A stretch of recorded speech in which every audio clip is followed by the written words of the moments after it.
Hello friends, today's motivational talk on how a fearless Adivasi led India's first people's revolt against the British. Tilka Manjhi led India's first people's revolt triggered by the East India Company exploitative practices against Adivasi communities in conjunction with the oppressive local princely class moneylenders and zamindars beholden to the British.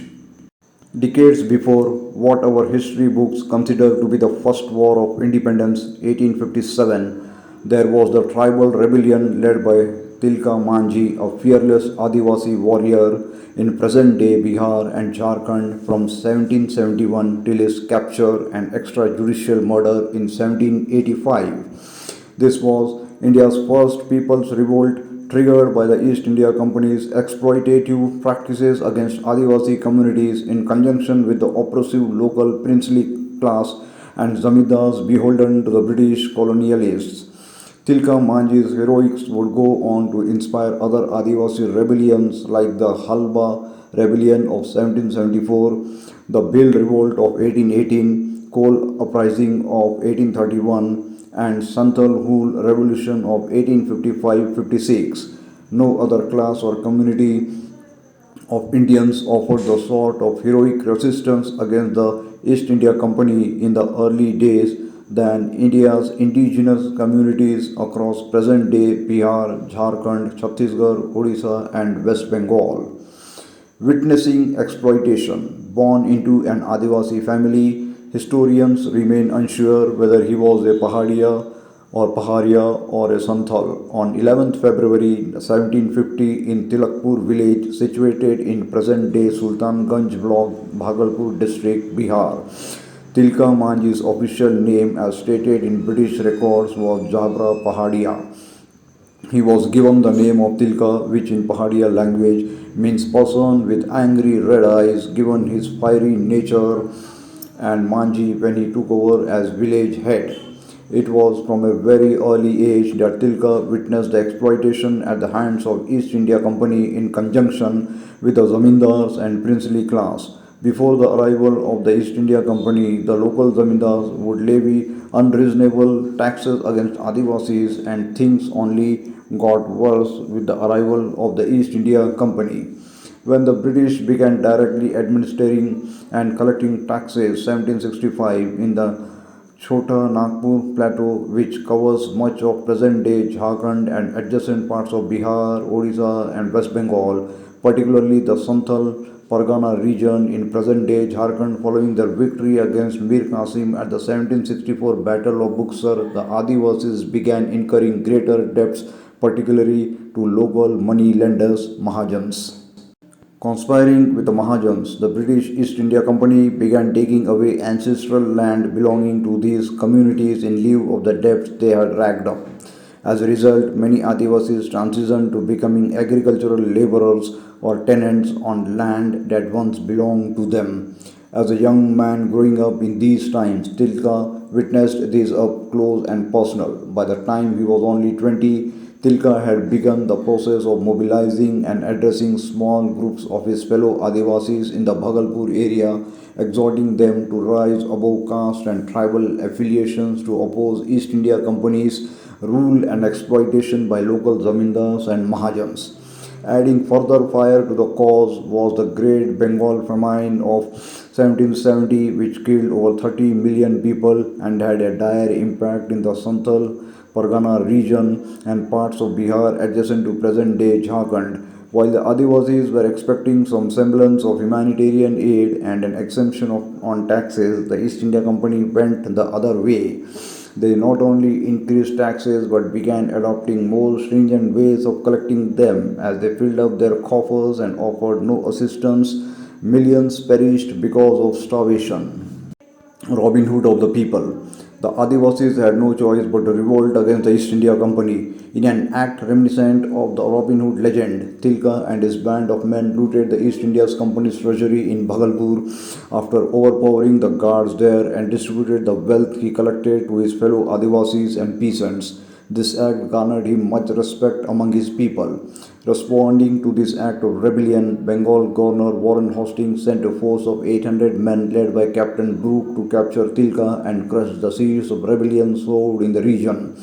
Despite committing mass atrocities against the Adivasis, Tilka and his band of fellow Adivasis evaded capture.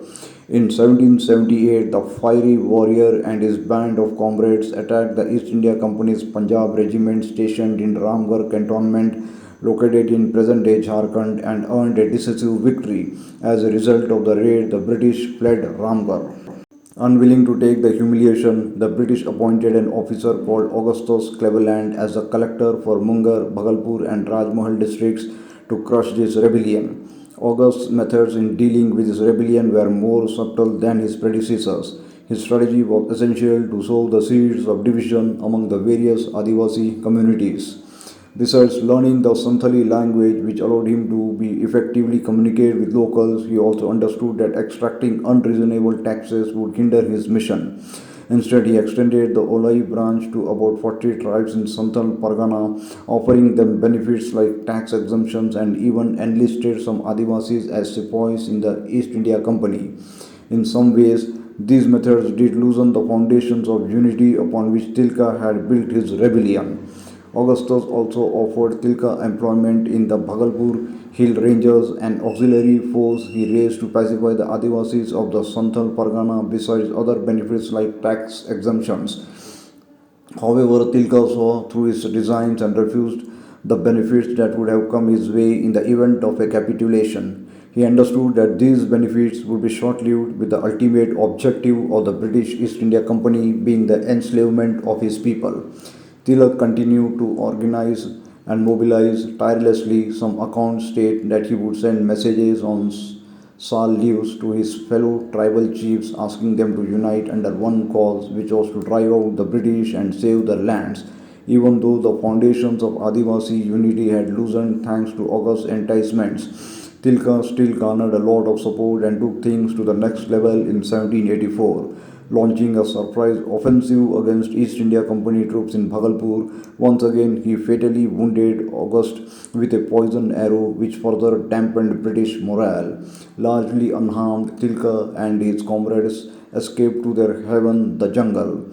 Seeing one of their top officers killed by an Adivasi leader, pushed the East India Company to send a strong force under Lieutenant General Ayer Coote to crush this rebellion and either kill or capture Tilka.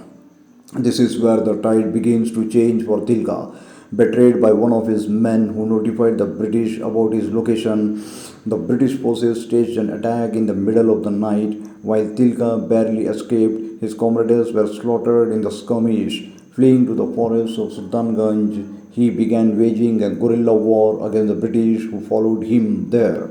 In a matter of no time, the British and the forest surrounded had the forest surrounded, cut off all supply lines, and starved his men to death, leaving him no choice but to engage them.